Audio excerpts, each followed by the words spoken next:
And we begin tonight at the church you see in these photos. Last night, lightning hit during the middle of service, sparking a fire and causing significant damage. Church members say this is only a setback. They have every intention of rebuilding. Denver 7's Ivan Rodriguez is live in Greeley. Well, the damage, Ivan, is clearly visible. Clearly visible, and people stood outside the church today for hours just looking at all that damage. Those who were inside last night tell me they were scared when a bolt of lightning came in through the roof. Members of this Greeley church say more than 100 people were in the middle of a service when they believe a bolt of lightning struck part of the church's roof. The lightning was so bright, neighbors who live in the area also reported seeing it. The windows flashed, like a big flash came in through our windows, and I was like, that was lightning hit. And I swear it was like 2 minutes later, another flash came in, and next thing we know, ambulances started coming. Moments later, church members say parts of the building caught fire and they quickly escaped before anyone was hurt. Greeley Fire Department says they responded just after 8 and began pounding the church with water to extinguish the flames. You know, as a church, it's not just the building, it's the people. And what we do, we'll keep doing, because that didn't change just because there was a fire. Hours after the destruction, people gathered outside to look at the damage. Part of the church's roof is now caved in and the windows are boarded up. A drastic difference from the church they all recognize and call home.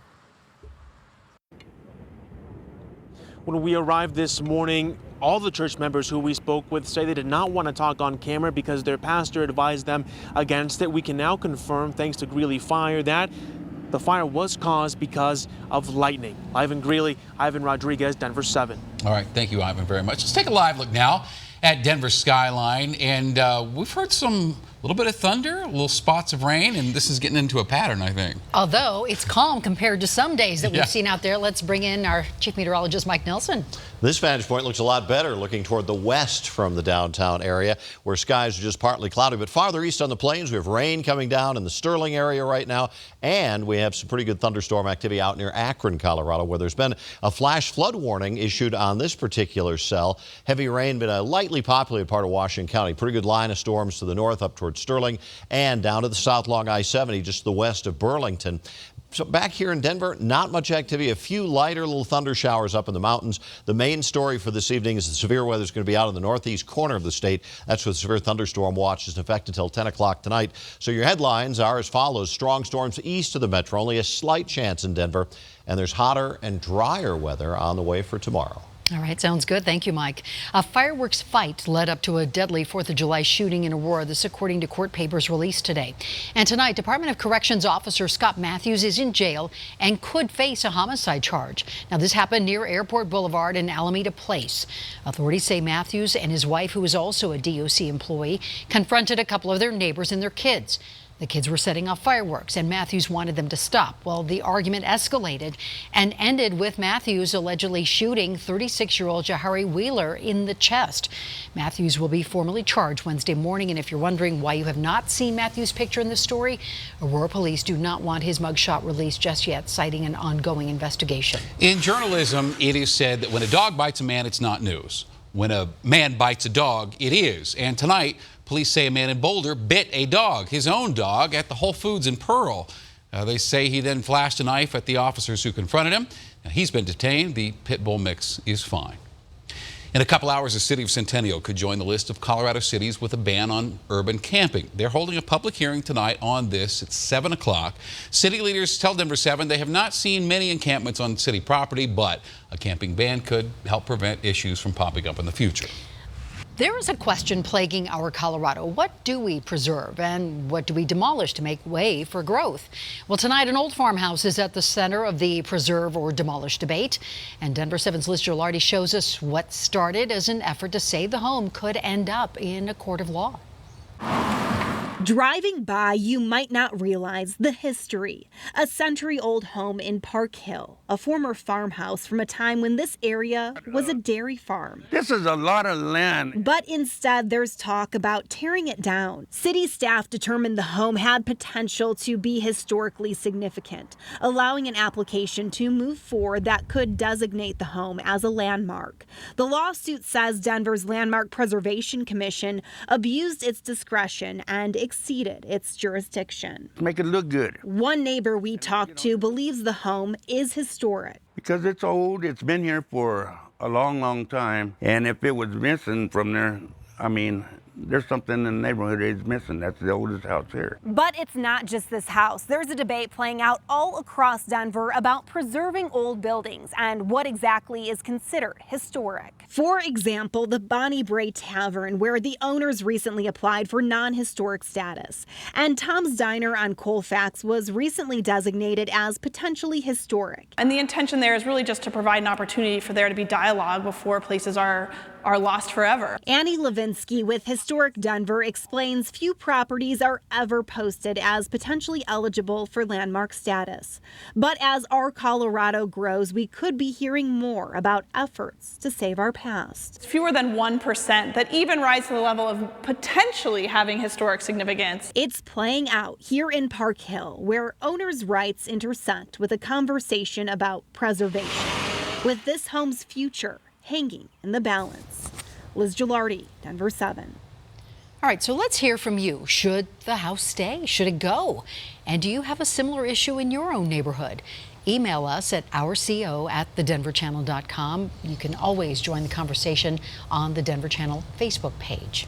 Pro-goose activists plan to make their voices heard at the Denver City Council this week. Denver City Council is set to meet in less than an hour.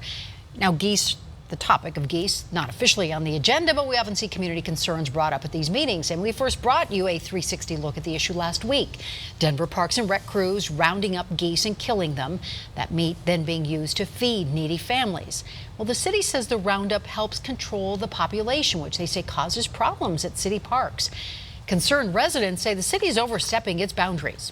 Just asking for one thing, since we have tax-paying dollars who are actually going towards the roundup of the geese, not only here at Wash Park, but throughout the city, we want to have information. We want to have a sense of transparency and accountability. The group against the geese killings wants the city to hold a public forum to explain why it decided on this method. So if the issue is not brought up tonight, they intend to bring it up on Wednesday. Donald Trump Jr. is coming to town. Today we learned the president's son will be speaking at the Western Conservative Summit this Friday. That two-day event is happening in downtown Denver Friday and Saturday, and other speakers include Cory Gardner, Kenneth Starr, and Ben Carson. And on the Democrat side, State Senator Angela Williams has entered the race to unseat Republican Cory Gardner in 2020. Williams currently represents Northeast Denver. She's at least the 12th Democrat to enter the race. And in a video released today, she says she is driven by her core values of hard work, honesty, and standing up for others. Some alarming news tonight from the U.S. Postal Service. They say Denver is one of the nation's worst cities for dog attacks, and one area in the city in particular is bad. Westwood Station is on Florida between Sheridan and Federal and serves that surrounding area. And letter carriers who work there say they have been bitten 12 times over the past 2 years, and that accounts for about 1 out of every 6 dog attacks in the whole metro. Postal Service says you can do your part, but make sure your dog is in a separate room before you answer the door for the mail carrier. Well, the recall effort against Governor Jared Polis just got a lot more real. You can expect to see people asking you to sign recall petitions soon. Coming up, why the effort took a big step forward today and when you might be able to vote on the governor's future. And there's a menace at one Colorado hotspot. Coming up, what you really should know before you plan your next day at the park. Speaking of days in the park, we've had an awful lot of days that are interrupted by thunderstorms, but coming up after we get done with this round of severe weather, I think you're going to like the forecast for most of this week. Okay, listen to this. Something is terrorizing runners along Denver's Sloan's Lake. It's no bigger than a water bottle, and you probably don't have any reason to worry. Here's Denver 7's Jason Grinauer. A beautiful day along the water. I jog this Sloan's Lake all the time. It's gorgeous. But something more startling is going on here. I don't know, it just came like really close to me. But it always happens right here in this section. He's dive bombing her. A black bird with red stripes hanging out in the bushes on the north side of the lake. It sometimes will just kind of, I don't know, start to land and then keep flying. But it's happened to me at least 8 times through here, definitely. We saw it happen to multiple joggers and walkers. It's sort of like a warning, but unfortunately, some of them don't see it. I think it's scary because birds are kind of scary and I'm not trying to get attacked by a bird. It's right there. Even I felt the need to wear protection along this section of trail. But because my bird-specific knowledge in this case was just a little bit rusty, my old ornithology textbooks were just a little bit dusty, we decided to call in the experts for answers. So this is a red-winged blackbird. Carl Brummert from Denver Audubon says this is a male, likely just doing his job. It might be protecting its nest. They usually nest along, lake shores like this or ponds. So either give the seemingly angry bird some space or don't, and be ready for an up-close visit. There's probably nothing to be worried about.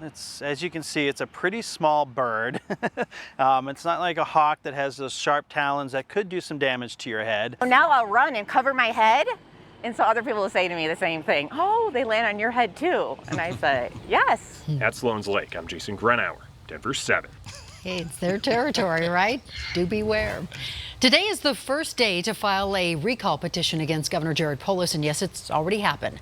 The Secretary of State's office approved petition language today. Now, the group has until September 6th to collect 631,000 signatures, at which point this recall would go to a vote of the people. Today also marked Governor Polis' 6th month in office. In that time, he's managed to launch several of his legislative priorities, including the red flag law, free full-day kindergarten, and the Office of Saving People Money on health care. His office failed in their effort to put newer restrictions on vaccination exemptions, also failed to put a sweeping new cigarette tax on the November ballot, and failed to repeal the death penalty. And former Colorado Governor John Hickenlooper and Senator Michael Bennet are both struggling in their presidential campaigns. Now, Bennet picked up 1% of the vote in a YouGov poll released today. Hickenlooper, though, didn't even get that high. He scored a 0. California Congressman Eric Swalwell, by the way, dropped out of the campaign, and Politico reports that Hickenlooper's team is encouraging him to do the same thing. So far, though, neither Hickenlooper nor Bennet has indicated they're ready to leave the race. The world champion U.S. women's soccer team is back in the U.S. tonight. They touched down in Newark earlier this afternoon, and on Wednesday morning they will get a ticker tape parade through the city of New York. Team captain Megan Rapinoe famously said that she will not be visiting the White House despite a win-or-lose invitation from President Trump. Rapinoe and the team have committed to visiting the House of Representatives with Democrat Alexandria Ocasio-Cortez. And the team is still fighting a battle against U.S. soccer, looking to get the same pay as their counterparts on the U.S. men's team. Chants of equal pay broke out moments after the team's championship victory on Sunday.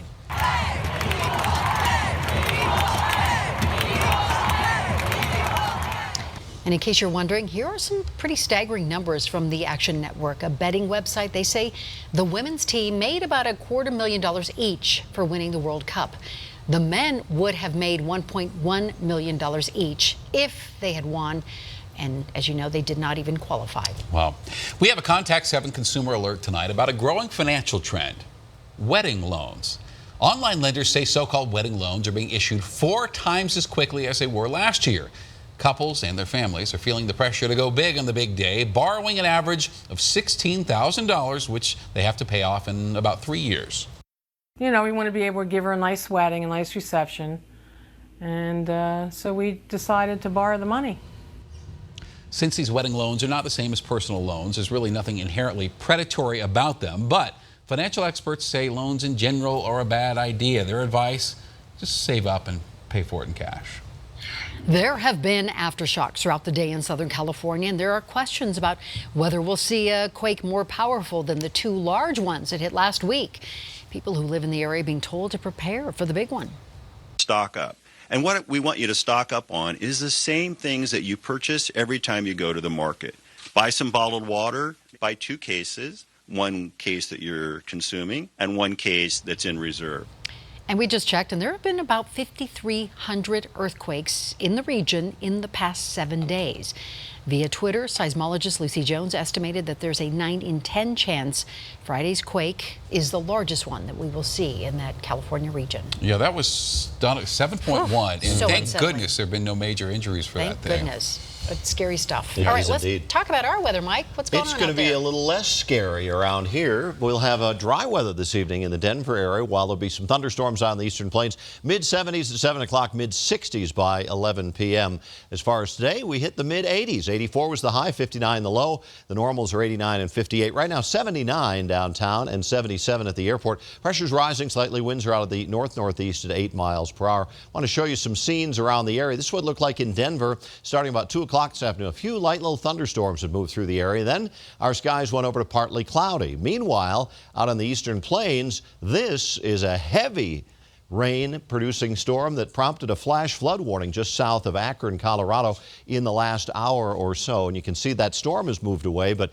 the flash flood warning area continues until 7 o'clock tonight with another little line of storms on the way into the Akron area. Lots of lightning along I-70 from Flagler, extending out now heading toward Burlington. That's where the bad stuff is, the severe storms. Severe thunderstorm watch here, valid until 10 o'clock tonight. But what we have coming in from the west is some drier air over western Colorado. So that is what's going to move our way as the scattered severe